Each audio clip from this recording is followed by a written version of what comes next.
স্বামী বয়সে বড় হন, আর বয়সে বড় হন বা না হন, আল্লাহ তাআলা কোরআনে কারিমে স্বামীদেরকে দায়িত্বশীল করেছেন, তাদের উপরে দায়িত্বের বোঝা রেখেছেন, তাদেরকে জিম্মাদারি দিয়েছেন। যার কারণে তাদেরকে অভিভাবক হিসাবে শ্রদ্ধা করা স্ত্রীর কর্তব্য। স্ত্রীকে যেরকম স্ত্রী হিসাবে সর্বোচ্চ ভালোবাসা দেওয়া, সদাচরণ করা স্বামীর কর্তব্য, ঠিক একইভাবে স্বামীকে স্বামী হিসাবে শ্রদ্ধা করা, ভালোবাসা স্ত্রীর কর্তব্য। অনেক মা বোন আছেন যারা ৫ ওয়াক্ত নামাজ পড়েন, বোরকাও পরেন, হাত মোজা পা মোজা অনেক সময় মেনটেন করেন, মাশাআল্লাহ অন্যান্য অনেক নেক আমল করেন, কিন্তু স্বামীর সাথে বেয়াদবি করেন, কথায় কথায় তর্ক করেন, কোনো মানুষ মনে করেন না, তার 2 পয়সার কোনো দাম বইয়ের কাছে নাই। এইরকম নারী তিনি যত নামাজ পড়েন, যত রোজা রাখেন, যত তেলাওয়াত করেন, তিনি আল্লাহর কাছে নেককার নারী, আল্লাহর নেককার বান্দি, ভালো মুসলিম হওয়ার সুযোগ নেই। কারণ আপনার জন্য একটা অ্যাসিড টেস্ট বলতে পারেন, অগ্নি পরীক্ষা বলতে পারেন আপনার স্বামী। লোকটা স্বামী হওয়ার কারণে আপনি তাকে রেসপেক্ট করতে বাধ্য, আপনি তাকে শ্রদ্ধা করতে বাধ্য। দেখুন, আমাদের এই কথা নিয়ে ওই তথাকথিত নারীবাদীরা, সেকুলাররা, ইসলাম প্রতি বিদ্বেষ রাখেন অথবা ইসলাম সম্পর্কে সঠিক ধারণা রাখেন না, আমাদের সে সমস্ত বন্ধুরা অনেক সময় ট্রল করেন, হাস্যরস করেন, যে দেখেন হুজুররা এমন ওয়াজ করে যে মহিলারা যেন সব সোজা থাকে, মহিলারা যেন সব স্বামীর সাথে আপনার একেবারে বিড়াল হয়ে থাকে, কোন প্রকার শক্ত কথা না বলে এই হুজুররা শুধু মহিলাদের বিরুদ্ধে ওয়াজ করে, এমন ভাবে তারা অনেক সময় উপস্থাপন করে। তাদের এই ভুল উপস্থাপনটা, এটা আমাদের বোনরা তখন বুঝতে পারেন যখন সব হারিয়ে ফেলে।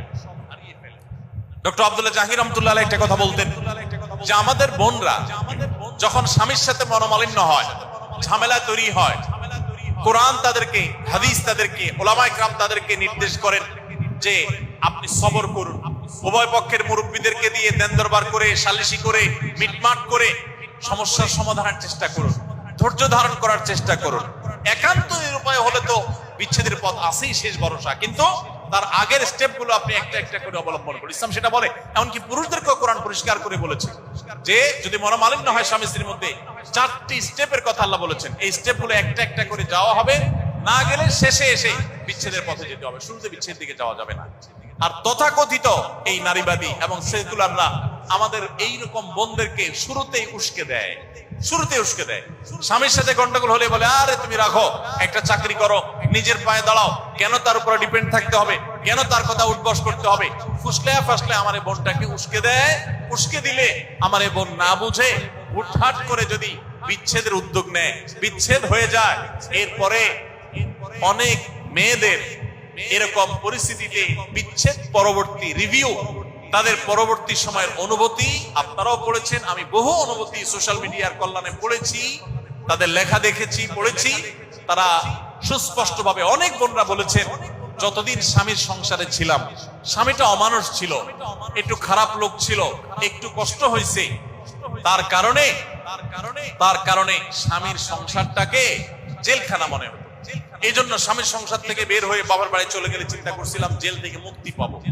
বাপের বাড়িতে আসার পরে দেখি বিবাহিত মেয়েরা স্বামীর সংসার থেকে তালাকের পর বাপের বাড়িতে আসলে আমাদের সামাজিক কুসংস্কারের কারণে ওই মেয়েদের প্রতি দুরাচরণ করা হয়, সেটা আরেক খারাপ কাজ, সেটা সমালোচনা আমরা করছি। কিন্তু বাস্তবতা হলো বাপের কাছে, মায়ের কাছে, ভাই বোনের কাছে, প্রতিবেশীর কাছে এই মেয়ের কোনো দাম থাকে না। তখন খুব বাজে একটা অবস্থা তৈরি হয়, বাপের বাড়িতে নিজে বোঝা হয়ে যায়।